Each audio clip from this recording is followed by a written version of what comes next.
Good Sunday morning. This is the headline in the weekend edition of the USA Today. Health law shakes the presidency.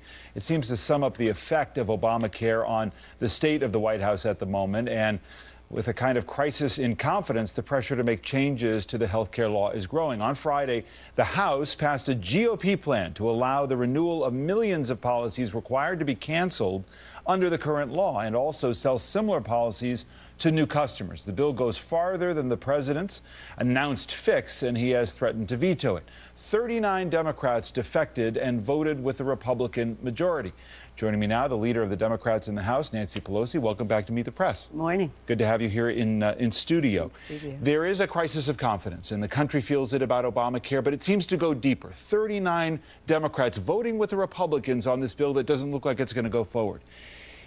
Has it reached a point where Democrats don't believe the president can pull this off and can make Obamacare work? No, I remind you that while 39 voted for this resolution the other day, the number has been in the 30s when it was to agree with them on the mandate for businesses, the mandate for individuals. So this is approximately the same number. But there is some real frustration among your Democratic caucus, fair? That's true, but you focused on the number, and the number is approximately the same of 2-3 months ago as it is today, when the Republicans put forth a political initiative. People respond to it politically. But I think the question is really, are they losing confidence in the president's ability to make Obamacare work? No. Let me just say this, because on all these specifics, we have to completely step back and see the bigger picture.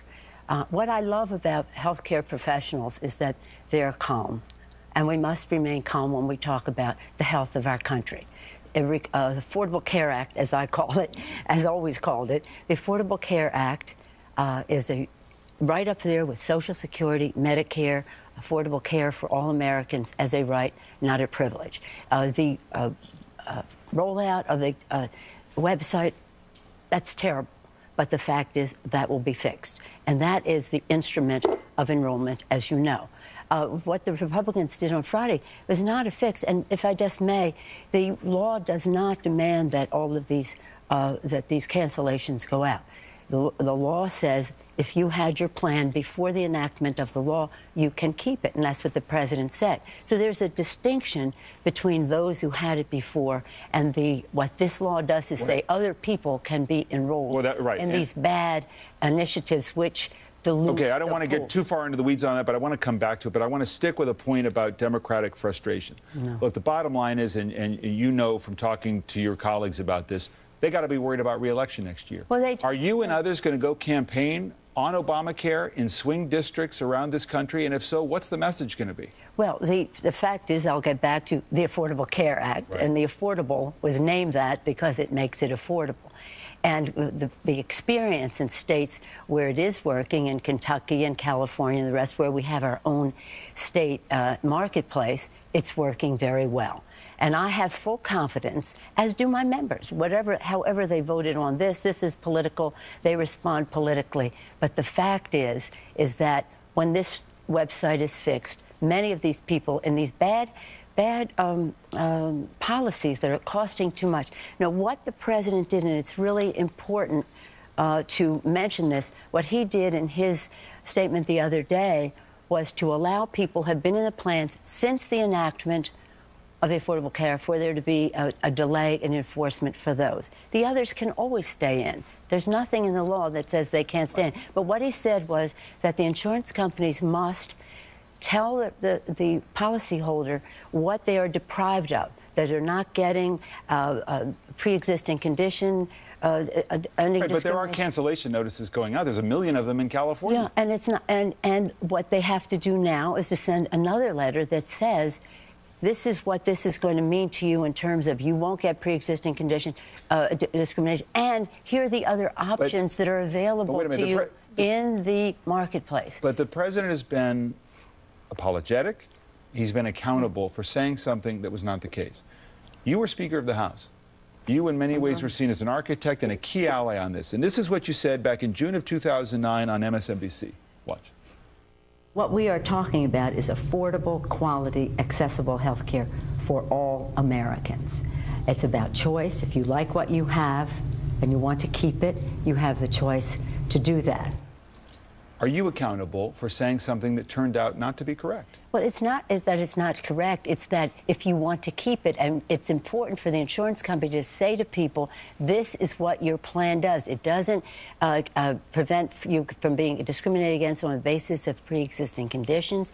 It doesn't lifetime limits, annual limits, and the rest of that. There's a bottom line to this, which I think people understand and the president has acknowledged, which is if there are not, the government is deciding, there have to be minimum standards that are minimum requirements in any healthcare plan. Yeah. So if you have something and you like it and it doesn't meet what the government says you have to have, you cannot keep it. If you and that's not what you said If here. you had your plan before the enactment of the law in 2010, if you had your plan before, there is nothing in the law that says you have to. But, you know, again, we can go back and forth on this. Right, but this is an important deal because the grandfathering has changed. And the bottom line is the president has acknowledged, it doesn't seem like you're acknowledging, that saying to people back in 2009, hey, this is going to be easy. If you like what you have, you can keep it. This is all about choice. You could, if you had your plan until the enactment of the law in 2000. The grandfathering is for those before 2000. But let me say this, and I commend the president. He's gracious and he's taking responsibility. But that doesn't mean that there was anything in the law that said if you like what you had before 2010, you couldn't keep it. I think it's really important to make that point. He took responsibility for the big picture, and that's important for him to do because that's what people see. But there is nothing. But you said earlier, if the law says that you must be can't, the law doesn't say that. But again, neither here nor there. How do we go forward? But the bottom line is people are getting policies that are canceled, and that was not the representation that was made. And it was also foreseeable. There was part of the debate that this would actually happen. Well, now I would agree with you for the policy since 2010. But not for the 2000 before. But the president has also said that the insurance companies, and many of them have been very responsible and some not so, the insurance company has to say to you, you're not getting the exemption pre-existing conditions, you will have lifetime limits, you will have annual limits, and by the way, you have to tell people that they can go to the exchange, the marketplace, where they may qualify for a subsidy, or they may just get a better price. The big picture on this is that it doesn't seem to be working right now. And you argued at the time, you said, look, there's a lot of controversy around this. It's politically hot, and that people don't understand the good things. Right, and that people don't understand the good things that are in it. But then you said this in March of 2010. Watch. But we have to pass the bill so that you can find out what is in it, away from the fog of the controversy. And hasn't that idea that you have to pass it before you know what's in it, isn't that really the problem as you look back on it?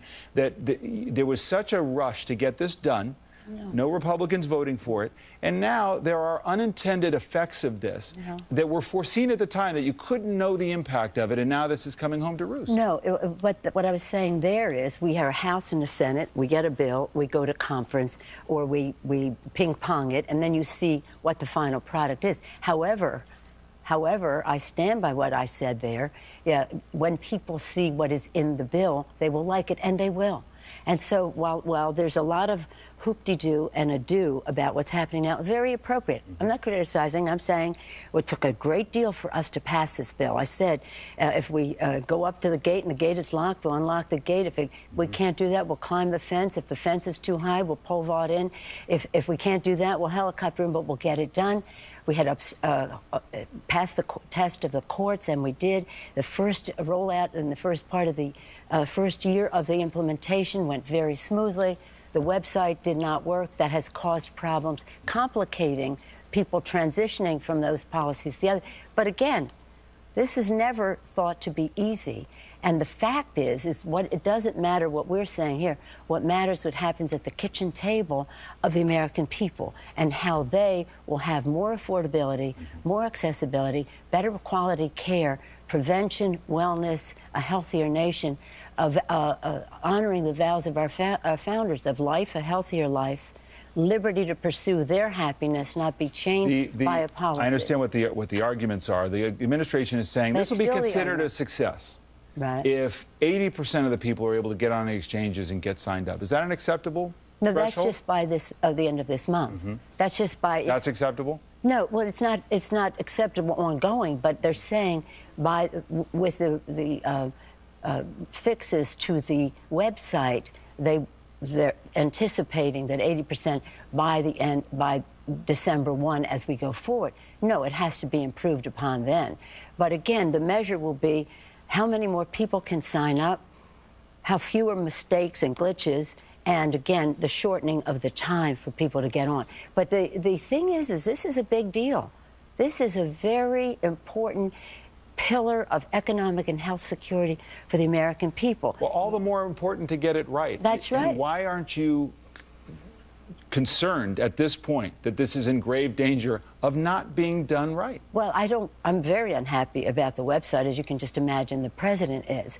But I know the makings of the legislation and what it does for people.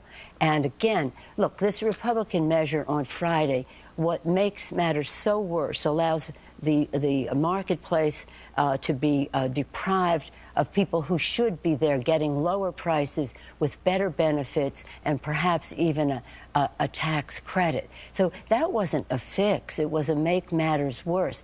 But they were in a political arena, and you expect that. But you can't be knocked for a loop just because somebody's playing politics. If that were the case, we would have never passed it in the first place. Final point. Democrats won't lose seats next year over Obamacare?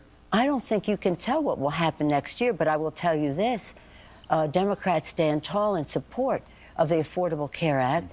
We have great candidates who are running, who are concerned about our economy and are concerned that the government was shut down because of a whim on the part of the Republicans, costing us $25 billion to our economy and 6.6% of our GDP growth. They're concerned that overwhelming the American people support immigration reform, support background checks, support ending discrimination against people in the workplace.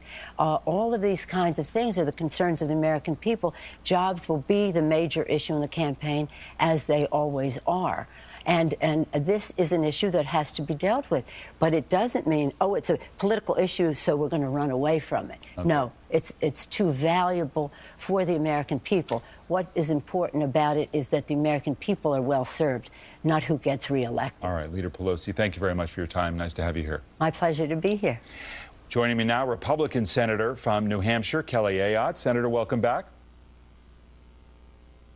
Thanks, David. I know there's a delay between us, so we'll bear through that. Respond to Leader Pelosi, who in effect says that there is some hysteria politically around all of this. These things will get righted, and ultimately people will see the benefits of the Affordable Care Act. Do you not see it that way? No matter how much Congresswoman Pelosi tries to spin this is a mess, David. I'll tell you what I'm hearing from my constituents.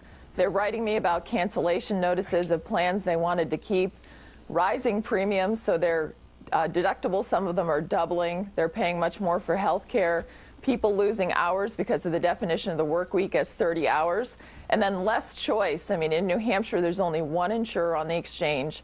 10 of our 26 hospitals are excluded. So this really is a mess, and so she can try to spin it. But this, I think it's time. You know, the president said that he fumbled the rollout. It's time for a timeout, which I've been calling for, so that we can go back to the drawing board and really talk about bipartisan solutions for health reform in the country. So the political headline this week was that the latest GOP Obamacare strategy, keep out of the way. Is that right? Is this being viewed as a new way to try to end Obamacare and the Affordable Care Act altogether? Well, I think what we're interested in is actually there are areas we need to address. Rising costs in health care. That's a timeout for this thing. Let's go back to the drawing board. Let's not forget how this was passed, David. It was passed on purely partisan lines, no input from Republicans.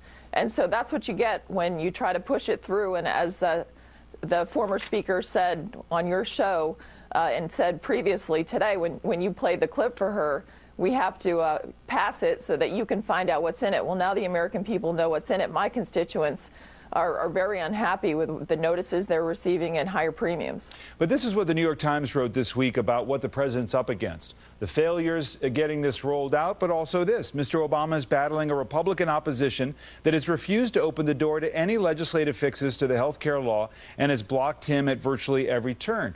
There is no Republican proposal that I'm aware of that would seek to address the problems, basically 40 million uninsured Americans, that the Affordable Care Act seeks to address. Isn't that true?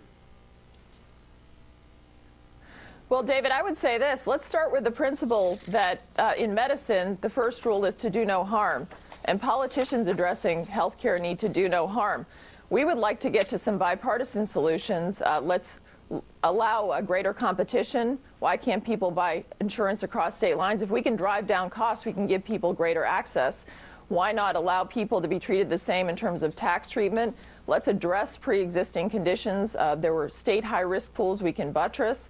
But there are many ideas I think the Republicans are willing to work on a bipartisan basis on, but they have been so stuck on this law and trying to implement it no matter what the cost, no matter what they hear from the American people. So what do you plan to present? What is a viable alternative that really solves the problem? Well, I would say let's get to the table on a bipartisan basis and let's make sure that we have a plan that has more choice, not less. Let's have one where we're driving down costs and increasing competition, have the insurance companies compete in a way that they aren't right now. Let's get together and figure out what are the best models from the state law on the high-risk pools to address pre-existing conditions. There are many ideas I think that we could do that won't harm people who have policies now that they would like to keep. And I think that's the problem that we're seeing, is a law that harms so many people who right now we're trying to do the right thing and have health insurance, and now they're receiving these cancellation notices and higher premiums. And it seems to me that we should work together to address this health care reform instead of the way this was done on party lines. All right, we're going to leave it there. Senator Kelly, thank you so much for your time. I appreciate it. Thank you. And coming up here, we're going to go